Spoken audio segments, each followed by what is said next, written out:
If you would like to see more, please consider checking out my website where I sell my handmade paints and also some artwork and prints.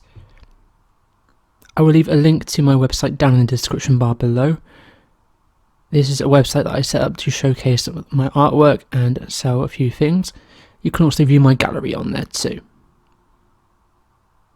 Alternatively, you can also check me out on Patreon, where you can get a few extra bits, including monthly dot card rewards of my handmade watercolours and commercial brands.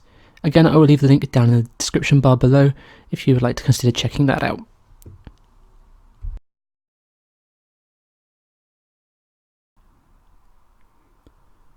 Hi guys, and welcome back to the channel. So this video here is going to be a speed paint video.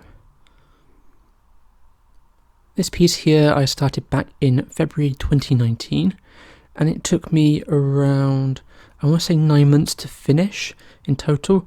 I just did bits of painting here and there.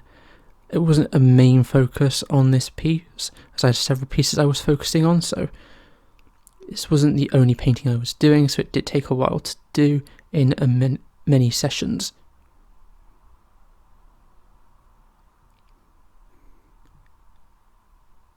So before I get into talking about the painting process and the materials that I used for this piece, I want to talk a little bit more about this piece in general.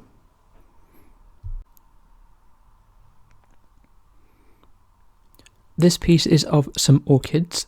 I found some images on Google and just kind of pinched a few from each different image.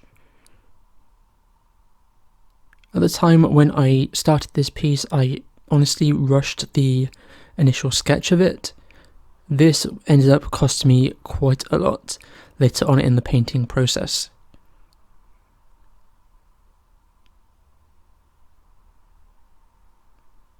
At the time when I finished this painting, I hadn't picked up this painting to finish it or work on it for a good month or two, and when I came back to it at that time, I found that it was very difficult to paint. Because I rushed that initial sketch, it wasn't so tight, and when it came to the finer details, such as the centres of the orchids, etc., and some of the petals, it was really difficult to paint because I was working with a really badly drawn image. I'm happy to say that I learned from this mistake, and moving forward with my paintings, I'm taking a lot more time with the drawing of them and trying to get that right before I start rushing into painting. It's a really easy thing to do, whether you are an experienced painter or very new to it. Of course, it's really fun to paint and use a lot of colour and watercolours, so I was mostly focused on getting to that stage rather than taking the time to spend a good hour or two on the drawing.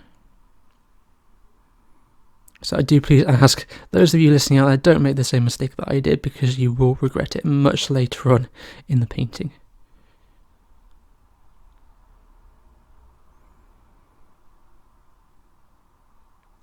I think the only part of this painting that I'm really truly happy with was the flower on the left hand side up in the corner there, the one that's facing away from the main bunch.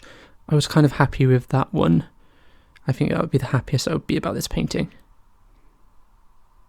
Because of the errors that I made at the start of this piece, this painting turned into more of a practice piece and more of an experiment, and because of that, I won't be putting it on my portfolio on my website. I will still leave an image of this up on my Patreon page though, so you can go check that out. Again, that will all be linked in the description bar.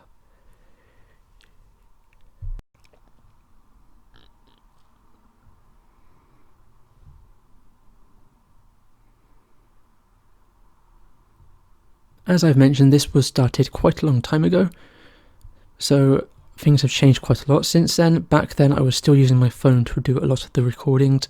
Nowadays I'm using a camera, a Lumix camera, so towards the end of the video you will see an increase in the quality of the image. And as well, when I first started painting this, I used my Daler Rowney table easel.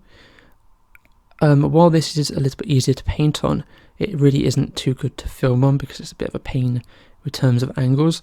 So I do switch this up later, and you can see me working flat on the table.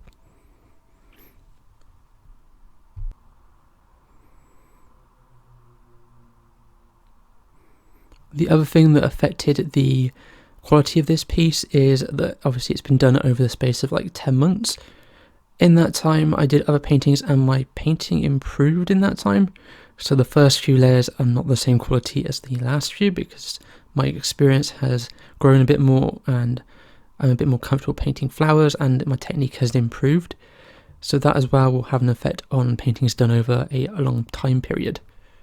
You'll find yourself sort of overworking the piece and working more on it and doing a lot more layers than probably what you would if you were to do it all within the space of a week or two.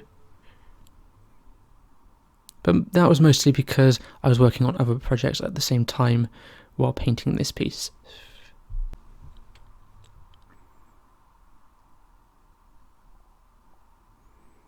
So moving on then to the supplies that were used for this painting. The whole point of this painting was actually to test out some watercolour paper. Probably a good year, maybe longer ago, I got some Fabriano Artistico hot pressed watercolour paper. And I thought I would give it a go, and this is the subject that I tested it on. So it is the hot pressed paper and it is 100% cotton. I did want to test this paper because I know there were a lot of complaints about it because they've changed the way that they make the paper.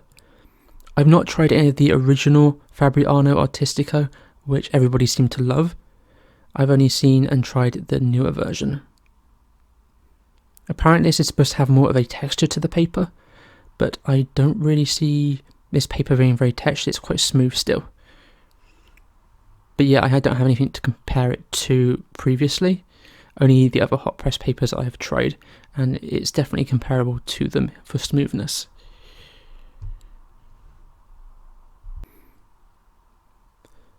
When it comes to the Fabriano Artistico watercolour paper, I don't really have a strong opinion on it. It's an okay paper. I would paint with it again. I do still have sheets of it left, but it is pretty pricey here in the UK and I won't be going out of my way to buy more of it unless it is on an extremely good offer. There's nothing wrong with this paper really, but I find that the Saunders paper is the cheapest where I live for the highest quality, and I do probably prefer to paint on the Arches watercolour paper to the Fabriano, as I do also with the Saunders. But it's not bad paper. If you use it, that's a great choice if you want to use it.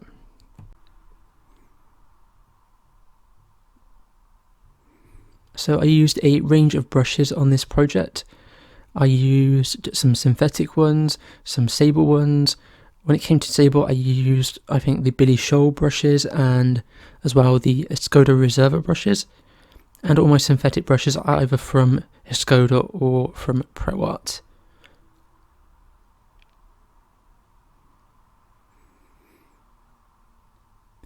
The paints used in this piece are just paints that I have on my studio palette. So that's the Well palette that I've been using now for nearly 2 years and still going strong with it. It really works for me and I really enjoy using it. One of the things that I did halfway through painting this piece was starting to use a lot more opera rose. The colour of a lot of the orchids that I was looking at in reference photos were a really strange pinky violet colour. It's really hard to describe and really hard to get right. There was a luminosity to the images that I saw and I wanted to try and recreate that. Now there are colours you can get that are really bright and really luminous. These are famously the opera rose and the bright violet. I wanted to steer clear of the bright violet from Shinhan because in my testing I find it very fugitive and it fades very quickly. However, the opera rose that from Winsor & Newton that I have is actually a lot more light fast than what a lot of people give credit for. It's been up on my window now for nearly a year and there's only very minimal fading. It's only faded slightly. You can still tell that it's opera rose and it still has that really bright pink colour to it, so I thought that I would use it in this painting in the end. And it did give a little bit of luminosity to this piece. I also mixed that in with some PV23 Dioxazine Violet.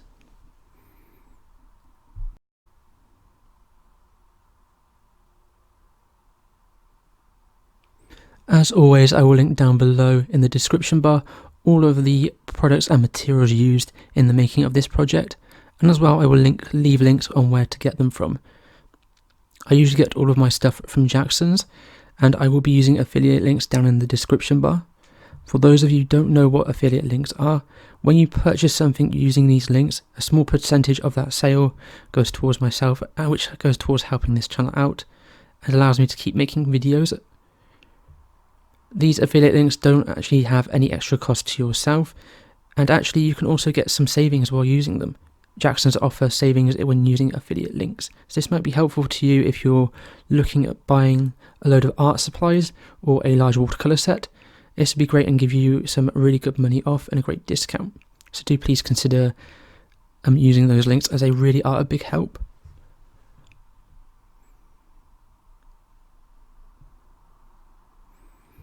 And as well, if you're enjoying this video and finding it useful, please do like this video. It also helps the channel out massively.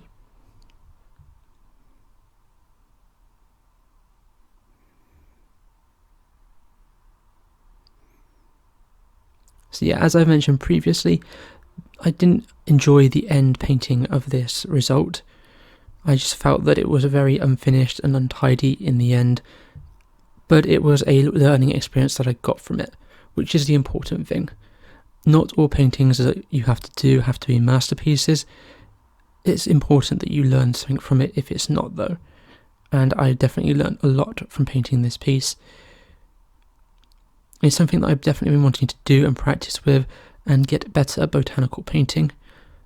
There is a new technique that I've learned that apparently really makes them look a lot better, which is dry brushing. I've yet to master this, and I'm only just learning how to dry brush onto botanical subjects, but I'm hopefully going to get there eventually. Please let me know down in the comment section if you dry brush or not, or if it really helps add anything to your paintings. There are lots of different techniques you can use when painting, not just botanicals, arranged subjects in watercolour.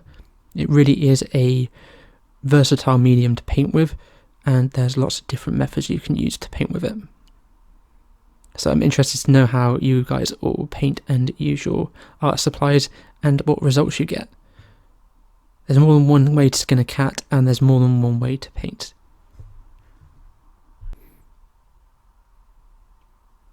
So I'm just adding a few more last minute bits in here with some polychromos pencils. These are made by Faber-Castell. I will also link them down below. I use those sometimes in conjunction with watercolours to add some texture and final details. They add a little bit extra to the piece. And then I'm just going to remove the masking fluid on this piece, and it's pretty much done. This painting did take quite a lot of time in length.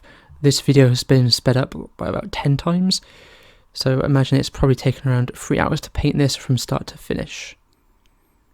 So thank you guys so much for watching this video. As mentioned, I will leave an image of this up on my Patreon page for patrons to view it. If you enjoyed this video and haven't already been subscribed to my channel, please consider subscribing and hitting the notification bell so you don't miss anything, and please consider checking out my other videos. Thanks guys, take care and see you in the next one.